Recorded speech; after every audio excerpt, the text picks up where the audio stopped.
গোবিন্দ, আমরা তো আজকে ওল লাগাবো। হ্যাঁ, এই তোমার এই ওলের কতটা বীজ লেগেছে, মানে ও গুনতিতে কতটা লাগে এক বিঘে জমিতে? জমিতে 1 বিঘে জমিতে 1050 পিস মতো লাগবে। 1050 পিস মতো। তো কত টাকার ওল লাগে?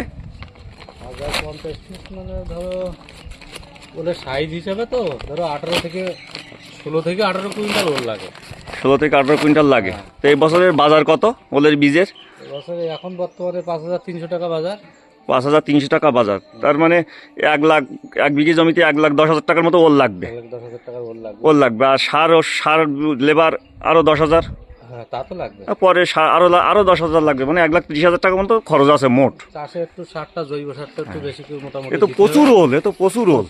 হ্যাঁ, তো প্রচুর ওল, ওলের গাদা। তো ওল কি এরকম করা কেন? কেউ ওল পাতি একটু শুকিয়ে নেওয়া হলো। ও, একটু রোদ্দুরে শুকিয়ে নেওয়া হলো, তাই তো? গায়ে কিছু মুখে টুকি আছে, ওগুলো একটু কেটে পরিষ্কার করা হচ্ছে। আচ্ছা আচ্ছা আচ্ছা। তো এই ওল এখন মাঠে নিয়ে লাগানো হবে, তাই তো? এখন মাটনে লাগানো হবে। আচ্ছা, এটা রাজকীয় চাষ।